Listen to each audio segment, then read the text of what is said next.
What is my most recommended book on trading? Has to be Trading in the Zone, right, by Mark Douglas, which was that's half of one book that I read. That's a good book. It's like the thing about Trading in the Zone, it's nothing groundbreaking, like it's nothing that you haven't thought of before, but it phrases in such a way that it makes you come to terms with what's actually being said in a kind of a meaningful way.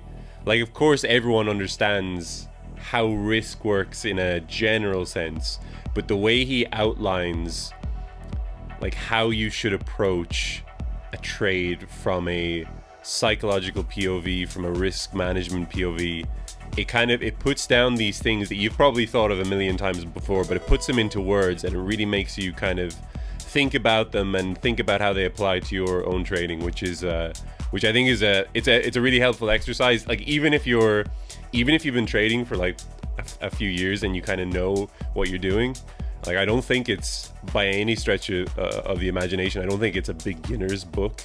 I think it's one of those things where no matter what skill level you have, if you read it, you'll probably come away with something.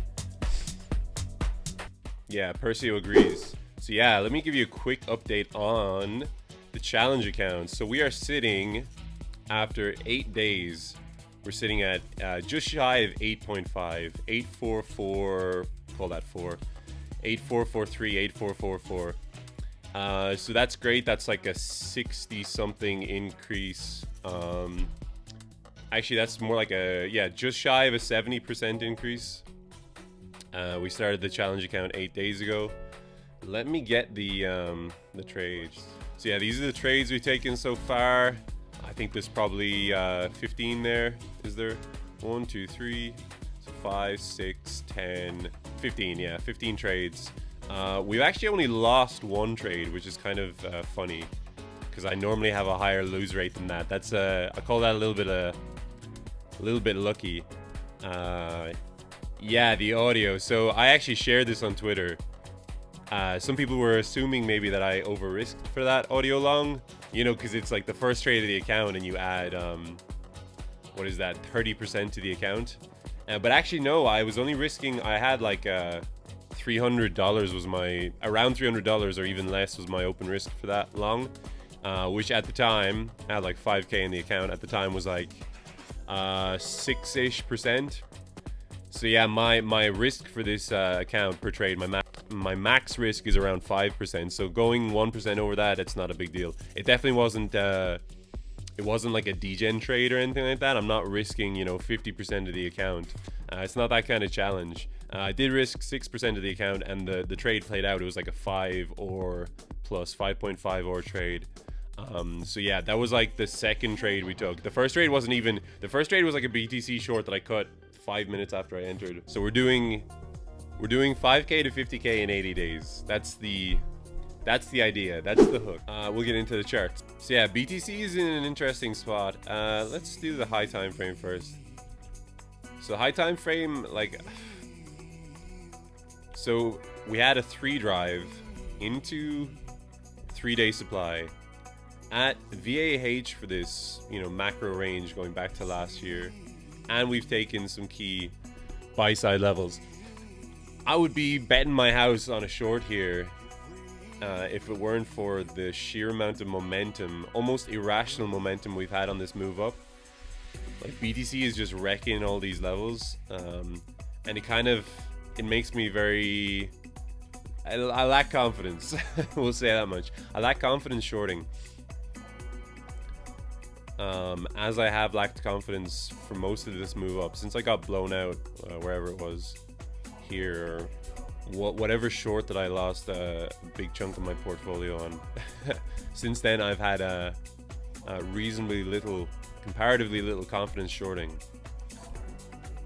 but now we have like it looks like a textbook short, right, on the high time frame. It looks like we at least get a move down to fill these imbalances. But yeah, I mean, the market is irrational, so it's irrational to the upside. So who can say? I feel like it wouldn't take much to get another pump.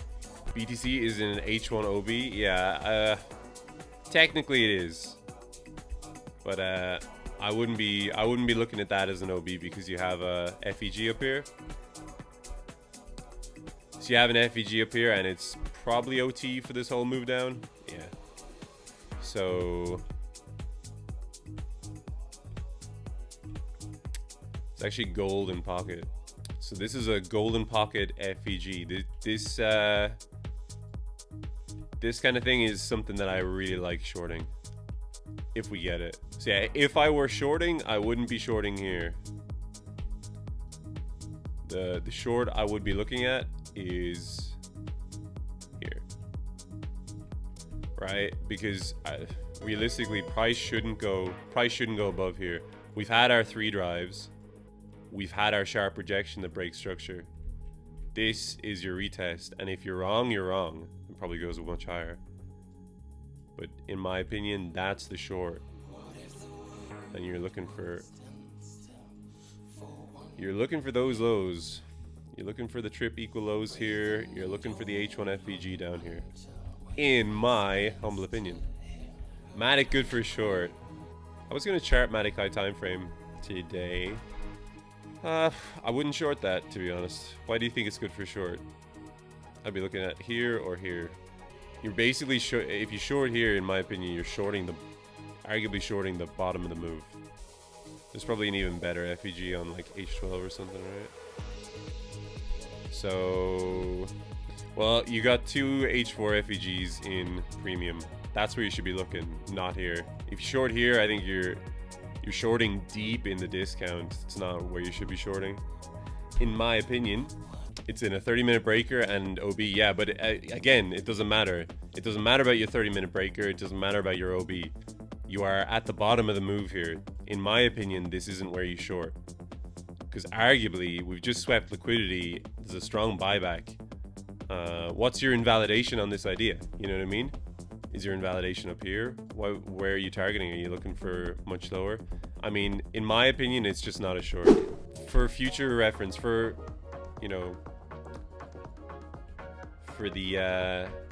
wannabe traders out there, of which I myself am one, shorting an asset that's up 17% on the day, typically not a smart move. Yeah, we'll wait. I mean, it's still pretty chad here. I don't want to short this just yet. If we get something like that, then maybe. But for the moment, we're just observing. It's taking a key level. I think it's probably overextended. I also gave back a ton of money, not in the last 2 weeks, start of January. I just got caught out by the move up. I had I think I was treating this as a range, pretty much. And I was like, I got short here, and I got like more short here, and I probably got more short here, or I can't even remember. Yeah, and I got absolutely blown out at some point. I lost like a decent chunk, let's say that. A decent chunk. Just caught on the back foot, basically. I wasn't expecting it at all.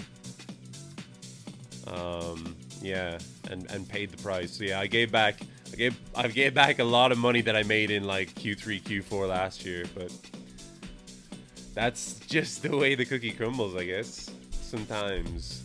What about shorting ETH at 1620? Yeah, I could see that. Thing is though, ETH's just in a range at the moment. And at the moment we're right around range EQ. So it's like, I don't know, for me there's no trade here. There's no trade here. This is the exact area that you do not want to be trading ETH. If we pop, if you retest this, maybe. Come to sweep these lows, maybe. But here, the exact area that you don't want to be trading ETH, in my opinion. APT I actually like for a long. I think APT actually could be a swing long, funnily enough. Duriano, appreciate the follow. Oh, you're long APT, nice. I think I would long if we got a little sweeperino. Even if this doesn't go for those equal highs, I think something like that into range EQ is reasonable. This is APT. I might actually take this position. What about Link? Yeah, I haven't actually looked at Link in a while.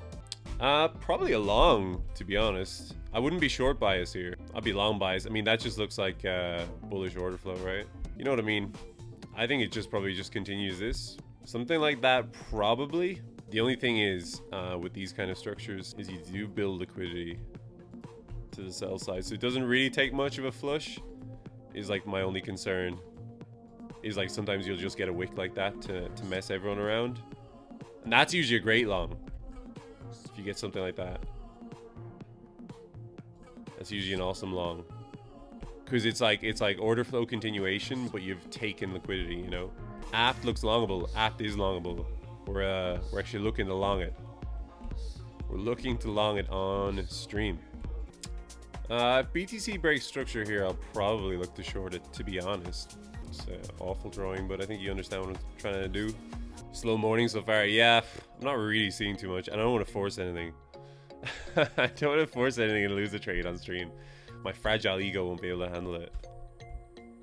That's a joke. Anyone who's ever followed me, anyone who watched my streams last year knows that I losing losing trades live is something I do very well. So this was a trade. I actually cut this break even. This was a trade that I took on the challenge account. So this was probably the most headache trade I've taken in a long time. Longed here, went in drawdown. This is at like 4 a.m. I was like, ugh. Let me get out, break even so I can go to bed. Came back here, closed for like $10 profit. I was like, thank fuck, like I'm going to bed now. And I literally like brushed my teeth, got into bed, and I saw Phantom was up here, and I was like, mother. I was so salty. I actually, I was like, I'm not gonna be able to sleep tonight. So anyway, yeah, passed out pretty soon after that. And I woke up to find that it absolutely bombed. So it's kind of like happy and sad. Not a fun trade to be in for a variety of reasons. But I didn't lose any money on it, which is good. At least I didn't like let it run overnight. You know, something stupid. But yeah, so Phantom's in a range. Did I enter apt? No, orders are set though. I'm nearly filled on apt for this swing long. So I'm just risking, so again, challenge account trade, not risking a whole lot here. Just like $200. So what I'd be hoping for here is that BTC just fills this and then continues into this. I think that would give us our fill on apt and also probably give us a push towards this FEG. Yeah, so I mean the orders are there. I'm taking this trade. I don't know if we run for the full 5-or. I'd be happy to cut it here, to be honest. But yeah, this is a good stream as always.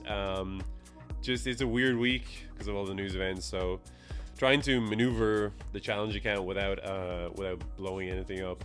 So yeah, we are on 8.5k. We're up 70% or nearly 70%. Have some apt bids open. We'll see if we get filled. I'll provide some kind of update on Twitter if that is the case. You have a regular stream schedule. Yeah, I posted on my Twitter, but I stream 2 or 3 times a week, either Monday, Wednesday, Friday, or like Tuesday, Thursday, or maybe Wednesday, Friday, something like that. Usually a day between streams. And I usually stream around this time, like 1 or 2 p.m. UTC. As always, shout out to Tealstreet and Bitget for sponsoring my streams and sponsoring my content. Bunch of legends. Go check out Tealstreet trading terminal and consider signing up to Bitget using my link. But yeah, until Thursday, I'll catch you guys around. I'll see you either in Discord or on Twitter. Have a good week and peace out. Take it easy.